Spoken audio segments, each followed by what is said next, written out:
Hello, my name is Matt and this is Pixel Burn, where I normally take a look at some of the more important, interesting or irritating things to have happened in gaming news during the week. This week was E3 however, so I'm going to be covering that instead. It's mandatory apparently, on pain of death. The problem with E3 of course is that there's simply far too much going on for me to cover entirely in a small video like this, not without making it about 3 hours long and boring your arse off. So instead I'm going to cover Microsoft, Sony and Nintendo's conferences in 3 separate videos, starting with this one, which is all about Microsoft and their conference. Hosted by none other than Microsoft's new Dark Lord of Xbox, Phil Spencer, whose superpower is lightning fast wardrobe changes. Unlike previous incumbent Don Mattrick, who always seemed to be trying his best to avoid even mentioning video games, Phil unashamedly praised games to the very gates of heaven itself, proudly declaring the entire presentation would be all about them. And bugger me sideways, he mostly delivered on that promise. There was barely any mention of Kinect throughout the entire presentation, and practically none of that tedious television wank from previous conferences that made me want to puke blood. Proceedings opened with a cinematic trailer, and get used to me saying that because nearly all the trailers were cinematic ones, for Call of Duty Advanced Warfare, full of earnest, manly men saying manly things to each other in a war zone. Unsurprisingly, one of them dies a pointlessly noble death near the end because horrors of war, etc. Oh no, that man I've known for all of 5 minutes is dead. I think I'm supposed to feel something right now. The rest of the trailer was packed with all manner of futuristic gubbins, from drone swarms that just sort of buzz around, occasionally smashing into car doors, to dropships and full-blown laser cannons. And when the drop pods turned up, I began to wonder if this wasn't secretly some unofficial prequel to the Warhammer 40,000 universe. One in which God Emperor Kevin Spacey sends his Imperial Guard and Space Marine armies to unite the Earth under his benevolent tyranny. The more likely explanation of course is that Titanfall has shaken some nerves amongst the suits at Activision, so Call of Duty has mechs and lasers now. Then Dan Greenawalt of Turn 10 Studios took to the stage to talk about some new stuff for Forza 5. You know, every time I see Dan in one of these presentations he always looks like he hasn't slept for several days. So I always imagine he's secretly hallucinating like crazy from sleep deprivation. Anyway, Dan was there to talk about oh you know, that big test track in Germany that car fanatics jizz their pants over, which is now in Forza 5 free of charge by the way. Then there was a bit about Forza Motorsport 2, but I'd already drifted into a trance of indifference by that point. No offence to the fine developers at Turn 10 Studios, I'm just not a car person. Up next was some new footage from Evolve by the original Left 4 Dead developers Turtle Rock, sporting a new Cthulhu-esque creature for the person playing as the monster to control. I do like what I've seen and heard of Evolve, but like Left 4 Dead it's going to be one of those games you'll have to play either with friends or with strangers who aren't complete fucking morons to get the most out of it. Then Vince Pombriand from Ubisoft materialised to talk about Assassin's Creed Unity and show off the game's co-op multiplayer, in which you and 3 friends can, through your powers combined, become the amazing brown-haired white boy murder gang, then kill some filthy French aristos for La Revolution. Ubisoft's demonstration caused a bit of a kerfuffle on the internet due to the notable absence of any women assassins in co-op, which incidentally will be the only multiplayer mode available in Assassin's Creed Unity. Apparently after Assassin's Creed Black Flag, the 10 million studios at Ubisoft all working on Unity drank a cocktail of concentrated stupid and got rid of the ridiculously fun PvP competitive multiplayer that's been in the series since Brotherhood. A game that does allow you to play as a woman is Dragon Age Inquisition from BioWare, demonstrated with a suitably epic cinematic trailer showcasing a vast range of diverse locations of the kind that weren't in Dragon Age 2. Bringing a huge dollop of cartoony colour to the proceedings was Insomniac Games' Sunset Overdrive, the trailer for which started off spoofing modern military shooters and only got funnier from there. It looked shamelessly video gamey in a meta sort of way, hugely tongue-in-cheek, cheerfully irreverent, wildly colourful and a hell of a lot of fun. And why shouldn't it be? It's a f***ing video game! Speaking of glorious fun nonsense, next came a brief trailer for Super Ultra Dead Rising 3 Arcade Remix Hyper Edition EX Plus Alpha, a sort of fan service DLC celebrating 31 years of Capcom games, and available now for Dead Rising 3. Alex Rigopoulos of Harmonix then appeared to remind us all of all the hard work they put into Fantasia Music Evolve, now cruelly sabotaged by Microsoft making the Kinect Center optional, and to announce Dance Central Spotlight. Apparently people kept moaning on at Harmonix about bringing back Dance Central, and so that's what they're doing, as a download-only title for Xbox One. After that we got to see some of Fable Legends, a co-op type hack and slash affair with all the mandatory British accents that Americans find so charming.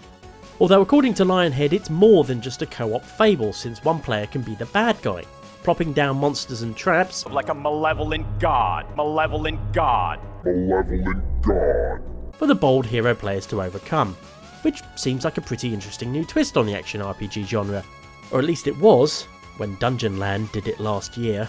After Fable Legends came the joyful, carefree trailer for Project Spark, one of those rare games that somehow passes right through the prison of rusted metal and barbed wire I've built around my heart over the years, to give my blind, malnourished inner child a great big hug. It's basically shaping up to be a sort of Little Big Planet for the Xbox One, giving players powerful yet simple to use creative tools with which to realise their own game making dreams, then letting them share their creations with others. A lot of the stuff people make for it will be rubbish of course, but it will be enthusiastic rubbish made with love, joy, care, and all those other wondrous things that this cold, cruel world has long since thrashed out of me. Another game to joyously frolic in the bleached wasteland of my soul was Ori and the Blind Forest from newcomers Moon Studios. It's a puzzle platformer with a beautiful haunting score and a story I'm not entirely sure about. From what I can tell, the titular Ori is found in a forest by this big friendly lummox and they become best friends. Then a giant spooky bloody owl arrives, which Ori blasts out the sky with an ion cannon, I think. The owl is understandably quite stroppy about this, albeit in a really passive-aggressive sort of a way. Ori then goes on a grand adventure to get back to his big friend with some delicious acorns for them to share and why isn't he moving?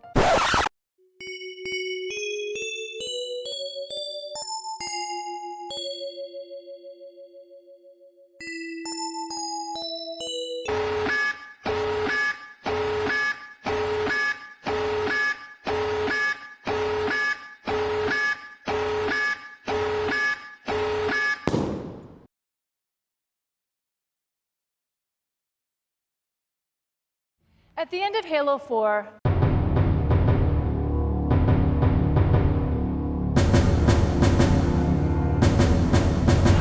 yes, thankfully before I could collapse into a permanent sniffling wreck, Bonnie Ross of 343 Industries arrived to talk about all things Halo related. Although at first I thought someone had swapped her auto-cue script with some Halo fanfiction. Master Chief was mourning the loss of his closest companion. He was questioning everything, his role, his purpose, and who and what he was fighting for. Then the radio said, "No, Master Chief. You are the demons."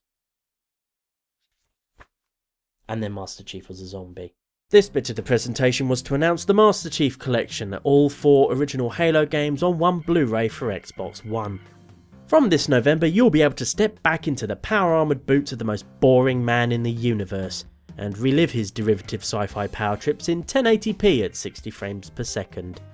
Halo 2 is also getting the anniversary treatment for the collection with spiffier graphics in the original Halo 2 multiplayer, exactly as it shipped 10 years ago.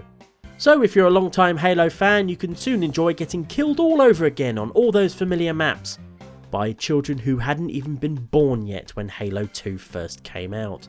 You can, however, take some consolation in that the Master Chief Collection will also come with access to the Halo 5 Guardians multiplayer beta, where those same squeaky-voiced children will no doubt also kill you over and over again, like the decrepit old gaming fossil you are.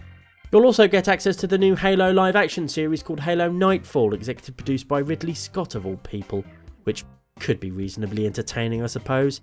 But then if I was really desperate to watch a sci-fi series featuring armoured soulless killing machines with no personality, I could just rewatch Battlestar Galactica.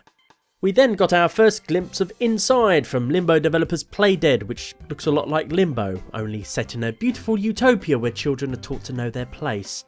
This preceded a presentation from Chris Charler of the ID at Xbox initiative, Microsoft's attempt to woo indie developers to the platform.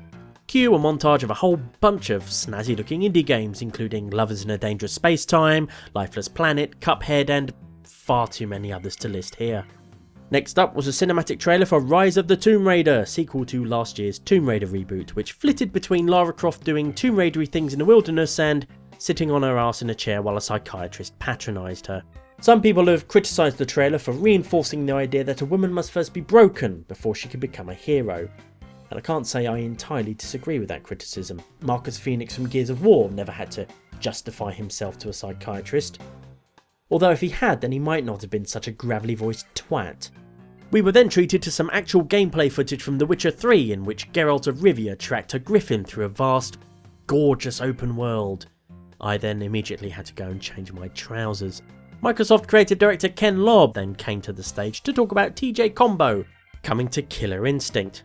He also showed a cinematic trailer for Phantom Dust, a remake of an old Xbox game I never played and seemingly starring a young CGI Nick Cave. After him came Ryan Bernard from Massive to talk about Tom Clancy's The Division and show it off with a staged multiplayer demo. You can tell it's staged because A, all the players are far too polite and friendly towards each other. There you are. Hey guys, I brought Chris. Hey, Chris. Hey, scoping out the area up ahead. Okay, we're about to unlock my base. It's up here on the right. And B, it's been filmed for a press conference, so of course it's not going to sound anything like an actual multiplayer session. Shoot him, you fucking piss nonce! Oh, and now he's gone away. Great job, team. I hope you all die in a fire made of it. Hang on. Mum, can I have some biscuits? In fact, it was so staged that at one point I thought one of the players was actually reciting NPC dialogue. It does look interesting though, a bit like a slightly less apocalyptic The Last of Us, in which you can also see dead people using holograms. Master of blocking people on Twitter, Hideki Kamiya of Platinum Games then introduced the cinematic trailer for Scalebound, which I wasn't quite sure how to feel about actually. I absolutely fucking love Bayonetta and will defend it to anyone who dares criticise its campy brilliance, yet Scalebound's trailer didn't really grab me. You know, maybe I'll change my tune once I see some actual gameplay. Finally, there was a trailer for a new Crackdown game, not Crackdown 3 or Crackdown subtitle, just Crackdown. Demonstrated with, you guessed it, a cinematic trailer. An amusing one at that. That is until you pause to consider how many innocent people died in all this collateral damage. Phil Spencer then returned with another lightning wardrobe change to close out events. Job done, game over, see you all next year. All in all, Microsoft's 2014 conference was a vast improvement over previous year's ones, which isn't saying much admittedly, but credit where it's due. There was a genuine tone of humility to the proceedings, as well as a tangible sense of renewed purpose and a firm feeling that they're finally veering back on track. Sure, most of the trailers were CGI, and most of the games on show won't be out until next year, but at least it was about the games this time. Almost evangelistically so, in fact. Beautifully demonstrated by Phil Spencer referencing both Sony and Nintendo in his opening speech, without any arrogance, sarcasm or sneering. And I can't begin to tell you how glad I am I didn't have to put up with a stream of bilge about television or some other old media tripe. My initial prediction for this console generation was sort of like the reverse of what happened with the previous one. In this case it would be the Xbox One stuck playing catch up to the PS4 for quite a long old while to come. Microsoft still do have a lot of catching up to do of course, but after watching this presentation, you know what? I think it might not take as long as I originally thought. That's all for this E3 flavoured episode of Pixel Burn. Episodes covering the Sony conference and the Nintendo online presentation video call type thing will be coming as soon as possible. If you liked it, please do let me know and let your friends, your family and your collection of stolen children know as well. At the very least, I hope you found it tolerable. If you didn't like it, however, then well, maybe you'll like my Sony one, or maybe even my Nintendo video. But you'll have to wait for those, so in the meantime you can go now.